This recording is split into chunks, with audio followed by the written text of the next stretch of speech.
My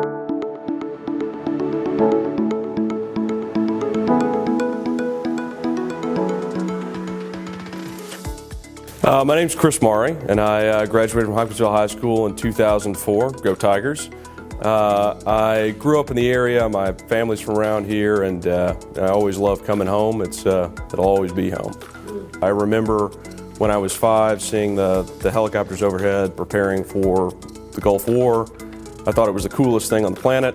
My parents were maybe less enthusiastic about that, but every time I saw soldiers from the 101st, I knew that that's something that I wanted to share, at least for a period of my life, and I was pretty dead set on being a soldier. West Point's a different kind of institution, so you have responsibilities and you have obligations that are different than other colleges. You're expected at all times not just to maintain yourself academically, and the academic standards are very rigorous. It's one of the nation's 20 best universities by any ranking, one of the 10 best public universities. But you're also expected to maintain both very high military standards, so discipline, cleanliness, training, and physical standards, and you're graded on all three, basically equally. So you not only have to compete physically on either a varsity sports team of some kind or on a club or intramural team, but you also have to complete regular training on the weekends, and your summers, unlike other folks' summers, are maybe not as fun or not as fun in the same ways. So West Point is different than many other colleges. You do have responsibilities and obligations that make it a different experience, but I think it make it a really incredibly fulfilling experience.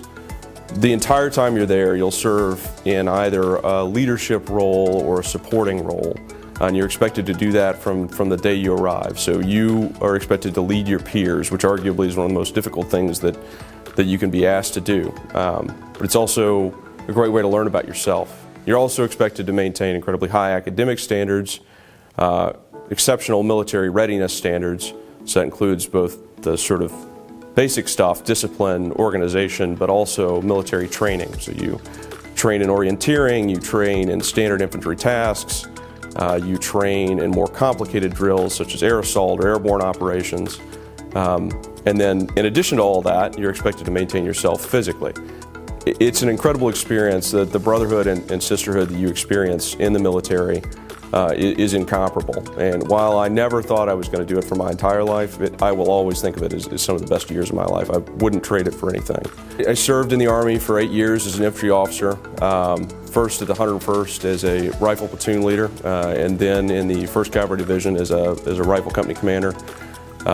Was able to lead those soldiers in combat twice, first in Afghanistan, second in Afghanistan as well. The experience of training up for those deployments is incredible. The closeness that you develop with your team, it's like playing on the biggest stage all the time. My experience in the military is something I wouldn't trade for anything.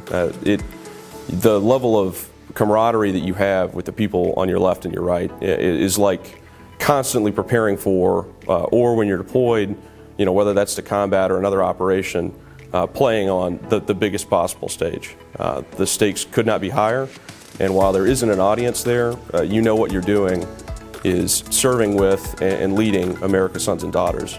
And that's an incredible privilege, and it's hard for me to put into words what that means, A, and B, what a fulfilling experience that can be. It's incredibly challenging. You're going to be wet, you're going to be tired, you're going to be cold, you're going to want to quit frequently, especially during training, whether that's in Ranger School, which let me assure you is not a lot of fun, but is incredible, or if it's on some field exercise on a cold Sunday, the weekend of New Year's Eve, which I've done a couple times. It's not fun, but what you get from that is this experience of sharing these hardships with other men and women who are the best and the brightest the country has to offer. That goes from the newest private in your organization to the senior most non-commissioned officer. It's a phenomenal experience. I wouldn't trade it for anything. Look, I'll be honest, the military, whether that's the Army, the Navy, the Marines, the Air Force, Coast Guard, it's not for everybody. All right, so if you have some qualms about that, that's totally understandable. It is a difficult experience. I would argue that you have to both be incredibly emotionally mature, and you have to be ready to be what is effectively, particularly if you're, if you're in a combat-oriented branch, you have to be ready to be a professional athlete every day of the week, and you're not going to get paid like one. I promise you that. But if you have the toughness, the determination, the drive to better yourself, I promise you that the way you feel about the people around you and the way you feel about the importance of what you're doing will get you through. Test scores matter for a lot of things, but what matters in service, what matters in raising your right hand and saying, yeah, send me, I want to go to the Navy, to the Marines, to the Army, to the Air Force, to the Coast Guard, is your commitment, your desire, and your capacity. The test you need to take is not the ACT, it's called the ASVAB. It's a skills assessment that will be offered, or should be offered, by both your high school guidance counselor if requested, or you can go out to the recruiting station on 41A or several others in the area. Ask the recruiters there. They're really friendly people, walking in the doors, not committing you to anything. Just spoke to them yesterday. They're phenomenal folks. I just, reach out to them, say you're interested. You'll take the test. The test is really a pretty straightforward thing, and frankly, if you grew up around Hopkinsville, Kentucky, I promise you're going to do just fine on it. There are 83 different ways that you can come into the Army alone, and the same is true for the Marines, the Air Force, the Navy. There are a million different things you can do, and that ranges everything from professional food service preparation at the highest level, and we're talking about people that are cooking with Michelin-starred chefs, the best in the world, to being an Army Ranger like I was, where you literally are training to conduct small mission raids. So huge variety of experience there, or being an aircraft mechanic, or being a long-haul truck driver. All of those things are things that the military does. So the ASVAB, I don't want to downplay its importance too much. It is an important feature of how you both set yourself up for success in the military and what you do in the military, the Army specifically. But it is 100% free. You can take it multiple times, and if you're interested in performing or improving your score, your recruiter can also offer you resources that will help you study for and improve on it. So look, the military is a different road, and like I said, it's not for everybody, but this is not the ACT game. You're not going to pay a fee to come in the door. They want to make that work for you, and if it's an option you're seriously considering, I think that it's one you should give a second or third look. The benefits that you receive, both from the first day you're in the door to the last day you wear a uniform, are just incomparable. For 3 years of service, there are going to be peers of yours that have scholarships. You may have a scholarship, but for 3 years of service, you'll be eligible for what's called the post-9/11 GI Bill. Because of the way that I have gone to school, I have never paid a dime in tuition. For 3 years of service, you receive 100% funded, 4 years in an undergraduate institution within your state.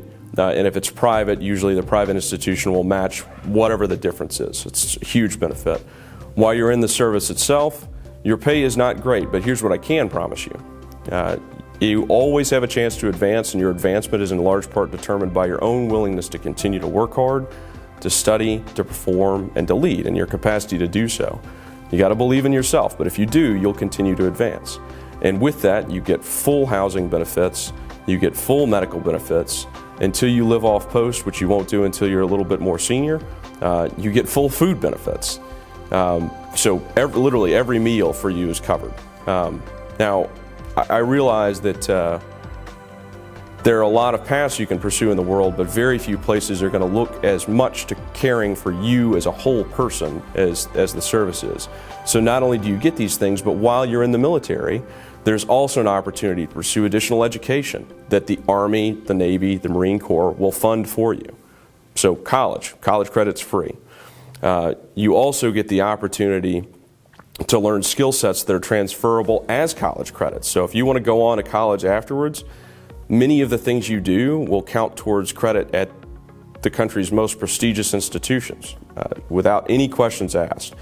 we're talking about significant technical skills, whether that's computer programming or, like I said before, food preparation or aviation mechanic skills, you name it.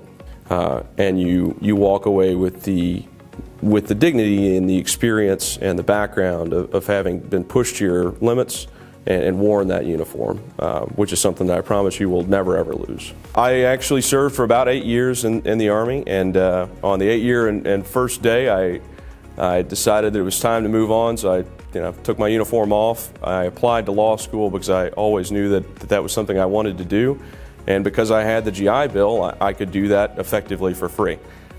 So I'm now going to one of the nation's best law schools in Washington, D.C., Georgetown University. I'll graduate this May, and as part of that, I have been offered employment at one of the world's top 5 law firms, a firm called Kirkland & Ellis, LLP. I'll be working in their Houston office. High school is a wonderful experience, especially this year for those of you all that are seniors. Enjoy every second. But you got to remember that it does come to an end, and you need to be thinking about what's next.